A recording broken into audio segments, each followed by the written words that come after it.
Olá, mentes curiosas e estudantes de plantão. Bem-vindos a mais uma análise detalhada da nossa anatomia. Hoje, nós vamos desvendar uma verdadeira maravilha da engenharia evolutiva, o membro superior humano. Isso não é só um amontoado de ossos, tá? É um sistema altamente especializado que nos permite interagir com o mundo de um jeito infinitamente complexo. Então, preparem-se para uma imersão na mecânica de cada movimento nosso. E aqui está o nosso roteiro de hoje. Nós vamos passar pela biomecânica evolutiva, dar uma boa olhada na anatomia óssea, entender como os esportes afetam os nossos músculos, discutir as patologias clínicas mais comuns e, para fechar com chave de ouro, um tutorial prático de prevenção para o seu dia a dia. Vamos lá? Parte 1. Biomecânica evolutiva. Bom, para a gente começar a entender essa máquina, primeiro precisamos ver como os nossos membros superiores evoluíram de simples ferramentas de locomoção para instrumentos de pura precisão motora. Pensa no nosso braço. A literatura de biomecânica mostra que ele funciona basicamente como uma cadeia cinética aberta.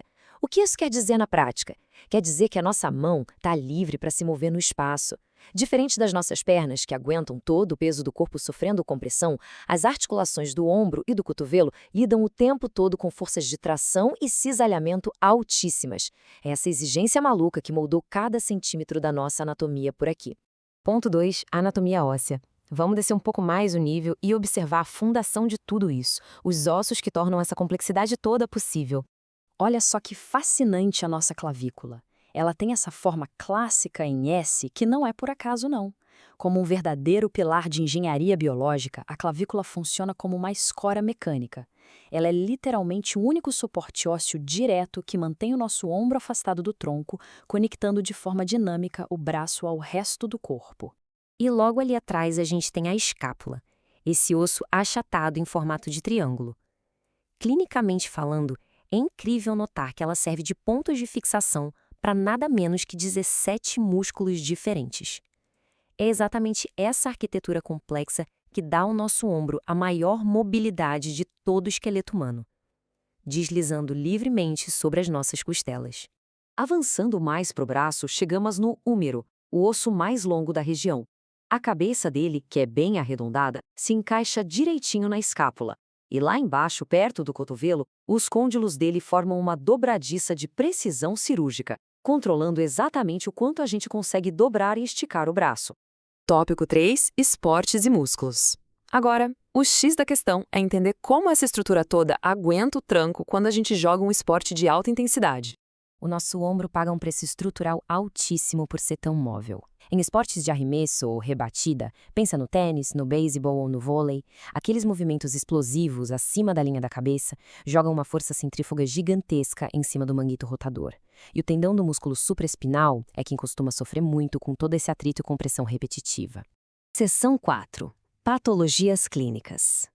Vamos fazer uma pausa na mecânica e vestir o jaleco um pouquinho para entender o que acontece na vida real quando a gente passa dos limites desses tecidos. Você já parou para pensar por que quase 95% das luxações de ombro acontecem para frente, na direção anterior? É uma dúvida clássica da anatomia. A resposta está nos próprios músculos do manguito rotador. Eles protegem super bem a parte de trás e de cima da articulação, mas deixam a parte da frente meio desprotegida. Um movimento brusco de rotação num esporte de contato e pronto. É ali que a luxação acontece. E tem mais um dado que assusta um pouco. 22,4 por 100 mil habitantes todos os anos. Essa é a taxa de incidência de fraturas na clavícula, o que faz dela, clinicamente, o osso mais quebrado de todo o corpo humano. É literalmente o custo biomecânico de servir como principal amortecedor de impactos do nosso braço. E de onde vêm tantas fraturas assim? Bom, a biomecânica da lesão explica. Metade delas acontece praticando esportes intensos, tipo futebol ou ciclismo. Mas os acidentes do dia a dia, como cair da escada ou escorregar no chão molhado, também são grandes vilões. O mecanismo clássico é aquela queda onde a gente instintivamente estica a mão para se proteger, sabe? Toda a força cinética sobe pelo braço e estoura direto na clavícula. Quando a gente correlaciona a função microscópica das articulações com a clínica, a relação de causa e efeito fica muito clara. Se a cartilagem hialina desgasta com o tempo, a gente tem osteoartrite. Se a membrana sinovial falha na lubrificação, vem a inflamação da sinovite crônica. E problemas na cápsula fibrosa podem acabar num quadro severo e imobilizante de capsulite adesiva, que muita gente conhece simplesmente como ombro congelado. E claro, o cotovelo também sofre horrores com a sobrecarga contínua. Sabe aquela dor chata e crônica na parte de fora do cotovelo depois de muito esforço? A gente chama isso de epicondilite lateral, ou o famoso cotovelo de tenista. O uso excessivo dos músculos do antebraço em esportes de raquete cria microlesões que inflamam o tendão e podem até comprometer a sua força para segurar objetos simples. E, finalmente, seção 5, o nosso tutorial de prevenção diária. É hora de pegar toda essa teoria biomecânica que a gente discutiu e aplicar na prática para proteger ativamente o nosso corpo. Para começar a blindar o seu ombro e evitar aquelas lesões musculares chatas, vamos alongar o redondo menor. É simples. Levante um braço estendido até a altura do ombro. Aí, flexione ele em direção ao ombro oposto e, de forma bem progressiva, use a outra mão para puxar o cotovelo na sua direção. Fazer esse movimento profilático preserva muito a flexibilidade do seu manguito rotador. Já para o músculo redondo maior, que é um rotador medial vital, a biomecânica pede outro movimento. Segure no batente de uma porta alta, mantenha os braços estendidos, as costas retinhas e jogue o quadril um pouquinho para trás.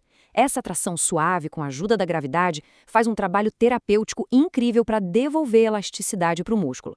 Para fechar a prevenção, precisamos cuidar dos punhos e das mãos, um cuidado imperativo para quem passa o dia digitando. Estique o braço completamente à frente do corpo.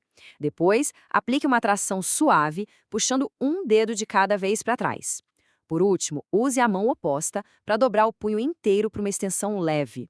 Isso é fundamental para evitar patologias compressivas seríssimas como a síndrome do túnel do carpo. E isso tudo nos deixa com uma provocação gigantesca para encerrar nossa análise. Pensa bem, se os nossos membros superiores evoluíram durante milhões de anos, com tanta perfeição para explorar o espaço e fazer movimentos mega complexos, como é que o nosso estilo de vida moderno, confinado a telas e movimentos curtos, está alterando permanentemente a nossa biomecânica? Fica aí a reflexão enquanto vocês fazem os alongamentos de hoje, hein? Continuem questionando a anatomia, continuem estudando rigorosamente e até a próxima análise.